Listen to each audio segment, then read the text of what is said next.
Good morning. It's Friday the 22nd of May and welcome to my latest video update. And I start with the continuing positive news that we continue to have had no new COVID infections in the hospital. So we've now gone 35 days without infection, and that meant that this Monday, just passed, the very last ward that had been locked down was able to be unlocked, which was Chatsworth ward. And I have to say, I was delighted that I was able to be present for that unlocking, because Monday was the very first day that I've been able to return to the hospital since the lockdown. This is part of a plan for gradual reintroduction of staff who are working at home. I'm planning to be in for a few hours one day each week. It was great to come back on Monday. Thank you for the very warm reception I had from everybody, albeit of course at the proper distance and properly kitted up in scrubs and mask. Indeed, if you look at the photograph of me, you might see why many people, seeing me sitting on reception when they came in, didn't recognise me as the chief. But it was great to see people, and actually a special thanks to John on reception, on security, because John was the very first person I saw when I came in, and he gave me such a lovely welcome back to the hospital. So great to be back, albeit at this stage very gradually, limited times and hours a week.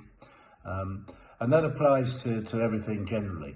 We are now in our recovery phase and working very hard on a specific recovery plan to be able to get the hospital back to something near normal, and in due course that certainly includes staff who have been working from home returning, and of course visitors being able to come and visit their loved ones. Now we are hoping that both of those we can start to phase in 2 or 3 weeks time, but it will be very gradual, both for staff returning and for visitors returning.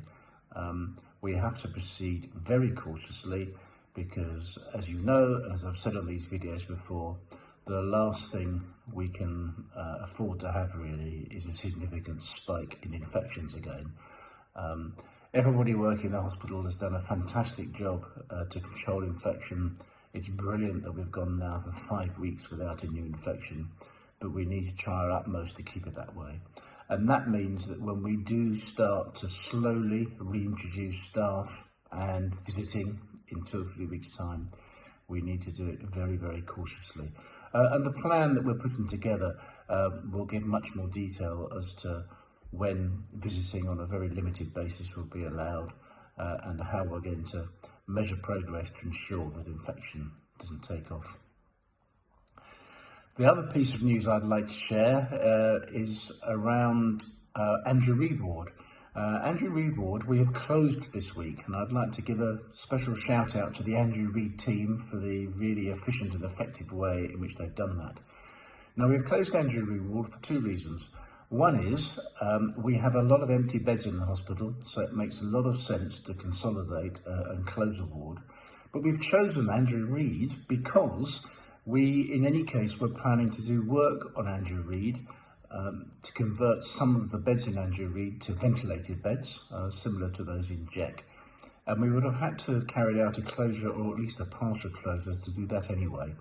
So we're taking this opportunity with a lull in activity with empty beds to close Andrew Reid now. Now when it reopens, which will be in a few months' time, it won't be reopening as Andrew Reid. We will have a new name for it, and that name is Leonora Ward. And the ward is named after our president, Lady Leonora of Lichfield,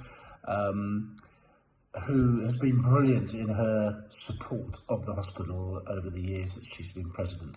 So really we are naming the ward Leonora Ward very much in recognition of everything that she's done for us. That doesn't mean the name Andrew Reid is going to be lost, because obviously Andrew Reid was our founder. So in fact, when the newly refurbished Everton Cathcart wards are reopened as a single ward, that will be called Andrew Reid Ward. So the Andrew Reid ward name remains, albeit it moves from one end of the hospital to the other, and we will be opening Leonora ward later in the year. I think this is all really positive news. We know that providing services for patients requiring ventilation is really important, so it's fantastic that we're able to start working on that expansion of our ventilated service. The last thing I'd like to mention in this video is actually to congratulate our new matrons.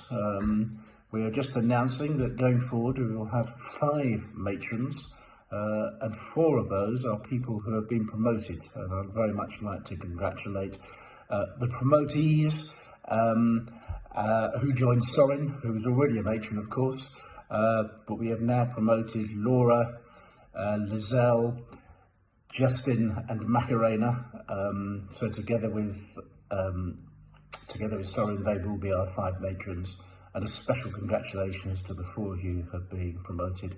I think that gives us a fantastic team of matrons going forward, so I look forward to working with you. I'm sure you're really looking forward to taking up your new responsibilities, which in terms of your areas are slightly delayed because of course at the moment the hospital is zoned, and that restricts movement around the hospital.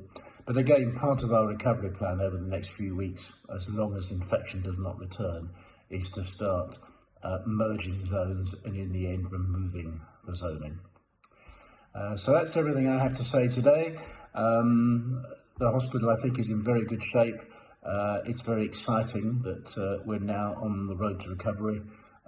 We need to tread that path very cautiously, but I hope that it will be a great success, and in due course I look forward to seeing everybody in person back at the hospital. Thanks very much. Bye-bye.